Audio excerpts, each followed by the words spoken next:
Kraken ஒரு பயங்கரமான கடல் அரக்கனை பத்தி கேள்விப்பட்டிருக்கீங்களா?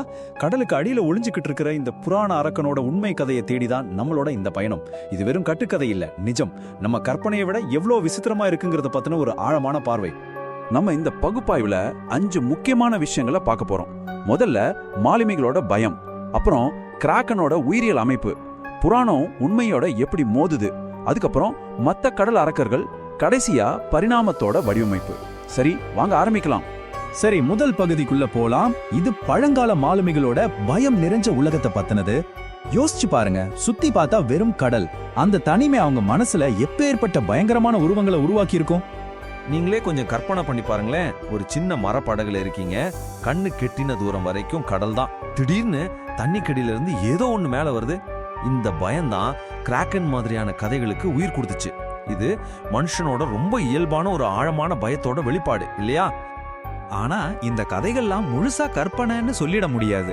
ஏன்னா ராட்சத கணவாய், அதாவது ஜெயண்ட் ஸ்குவிட், இல்லனா ராட்சத ஓர்ஃபிஷ் மாதிரியான நிஜமான கடல் உயிரினங்களா அவங்க பார்த்திருக்க வாய்ப்பு இருக்கு. அப்பெல்லாம் இந்த மாதிரி பெரிய உயிரினங்கள் இருக்கிறதே யாருக்கும் தெரியாது. அதனால அவங்க கண்ணுல பட்டதெல்லாம் ஒரு அரக்கனா தான் தெரிஞ்சிருக்கும்.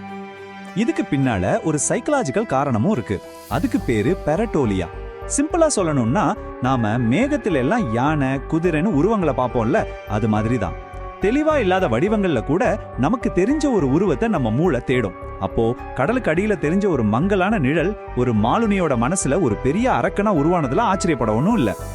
சரி, இப்போ கதைகள்ல இருந்து கொஞ்சம் அறிவியலுக்குள்ள போவோம். அந்த கிராக்கன் சொல்றோமே, அந்த பெரிய அரக்கன் மாதிரி இருக்க நிஜமான உயிரினம் எதுவா இருக்கும்?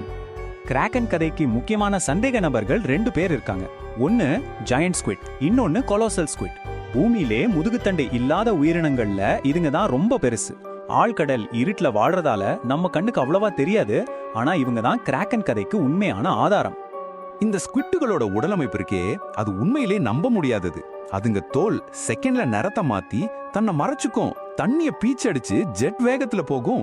அதுங்களோட கண்கள் ஒரு ஃபுட்பால் சைஸை விட பெருசா இருக்கும்.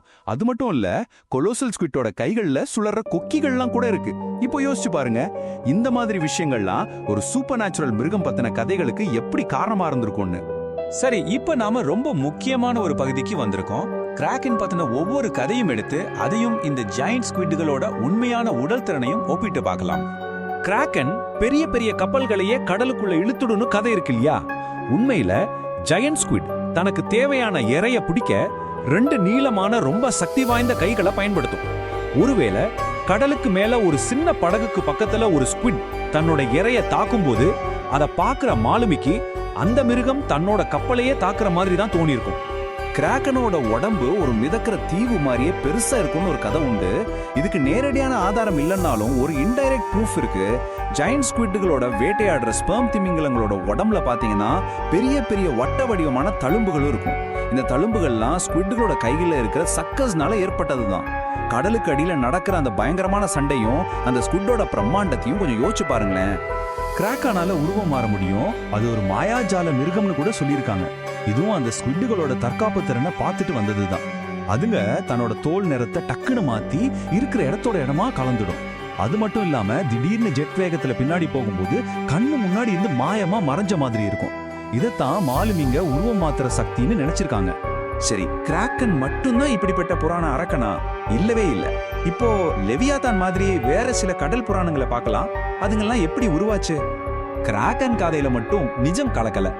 பழங்கால மக்கள் பேசிலோசாரஸ் மாதிரி ரொம்ப பெரிய வரலாற்றுக்கு முந்தைய திமிங்கலங்களோட எலும்புக்கூடுகளை கண்டுபிடிச்சப்போ அதெல்லாம் டிராகன், லிவியாத்தான்னு சொல்லப்பட்ட பெரிய கடல் பாம்புகளோட எலும்புன்னு நம்பினாங்க. அந்த எலும்புகளோட சைஸே பயங்கரமான கதைகளை உருவாக்க போதுமானதா இருந்துச்சு. ஆழ்கடல்ல இன்னொரு மர்மமான விஷயம் இருக்கு. அதுக்கு பேரு பயோலுமினசன்ஸ், அதாவது உயிர் ஒளிர்வு. சிம்பிளா சில உயிரினங்கள் அதுங்களாவே ஒளிய உருவாக்கும். இந்த விசித்திரமான வெளிச்சமும் பல கதைகளுக்கு ஒரு முக்கியமான காரணமா இருந்திருக்கு. கடலோட அந்த நள்ளிரவு மண்டலத்துல இந்த உயிர் ஒளிர்வு ஒரு மாதிரி பயங்கரமான அழகை கொடுக்கும். பைபிள்ல எல்லாம் சொல்ற நரக நெருப்புங்கிறது ஒருவேளை இந்த மாதிரி ஒளிரும் உயிரினங்களோட கூட்டமா இருக்கலாம். தலையில ஒரு லைட்டை வச்சு இரைய இழுக்கிற ஆங்கிலர் ஃபிஷ், தன்னை விட பெரிய மீனெல்லாம் முழுங்குற பிளாக் ஸ்வாலோவர், இதெல்லாம் பார்த்த பழங்கால மக்களுக்கு இது ஏதோ பேய் பிசாசோட வேலை மாதிரி தான் தெரிஞ்சிருக்கும். சோ கடைசியா நாம ஒரு முக்கியமான முடிவுக்கு வரோம். மனுஷனோட கற்பனை உருவாக்குன அத்தனை அரக்கங்களையும் விட பரிணாமம் உருவாக்குன நிஜமான உயிரினங்கள் ரொம்பவே சிக்கலானதும் நம்மள பிரமிக்க வைக்கிறதாவும் இருக்கு. இந்த மேற்கோள்ல சொல்ற மாதிரி தான் பரிணாமத்தோட உண்மையான டிசைன்கள் எந்த ஒரு நாட்டுப்புற கதையை விட ரொம்பவே திகிலூட்டக்கூடியவை. நம்ம கற்பனையை விட இயற்கையோட படைப்பு ரொம்பவே விசித்திர